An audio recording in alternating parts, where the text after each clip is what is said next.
খুবই সহজে মোবাইল দিয়ে আমরা কিভাবে নগদ অ্যাকাউন্ট খুলতে পারি। নগদ অ্যাকাউন্ট খোলার জন্য প্রথমে আমরা নগদ অ্যাপটি ওপেন করে নেব। যদি আমাদের ফোনে নগদ অ্যাপটি ইনস্টল করা না থাকে তাহলে আমরা প্লে স্টোর থেকে নগদ অ্যাপ ইনস্টল করে ওপেন করে নেব। এরপর আমরা নতুন অ্যাকাউন্ট খুলুন এটিতে চাপ দিব, এরপর টিক মার্ক দিয়ে পরবর্তীতে দিব। এখানে আমাদের মোবাইল নাম্বার দিয়ে পরবর্তী ধাপে চাপ দিব।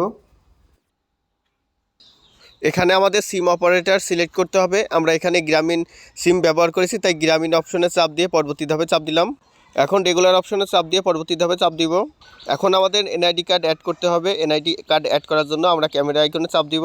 এখন প্রথম অপশনটিতে চাপ দিলেই ক্যামেরা ওপেন হয়ে যাবে। এখন এনআইডি কার্ডের উপর পাশে ছবি তুলে নেব। ছবি তোলার পরে একটি ফ্রেম আসবে, ফ্রেমের ভিতর ছবিটি অ্যাডজাস্ট করে নিয়ে টিক মার্কে চাপ দিব।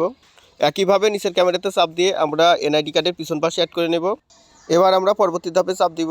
এখানে আমাদের এনআইডি কার্ডের সব তথ্য চলে আসবে, শুধু জন্ম তারিখ বাদে। এখানে আমরা জন্ম তারিখ দিয়ে পরবর্তী ধাপে চাপ দিব। এখন যে অপশনটি এসেছে এখানে আমরা লিঙ্গ দিব, তারপর ব্যক্তিগত দিব, তারপর আমাদের যে পেশা সেটি দিব। মুনাফা গ্রহীতার এখানে হা দিয়ে পরবর্তী ধাপে চাপ দিব।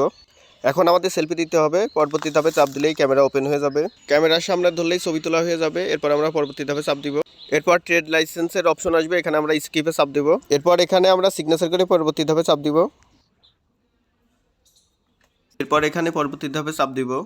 এখানে আমাদের সব তথ্য চলে আসবে। এরপর আমরা পরবর্তী ধাপে চাপ দিব। এরপর আমাদের ফোনে একটি ভেরিফিকেশন কোড পাঠানো হবে, এটাতে অ্যালাউ চাপ দিলে এবারেই অটোমেটিক পেতে যাবে। এরপর আমাদের একটি পিন সেট করতে বলবে, 4 সংখ্যার পিন, উপরে এবং নিচে একই পিন দিব। এরপর সাবমিটে চাপ দিব। আমাদের অ্যাকাউন্টটি তৈরি হয়ে গেছে। এরপর পরবর্তীতে চাপ দিব। এই যে আমাদের অ্যাকাউন্টটি তৈরি হয়ে গেছে।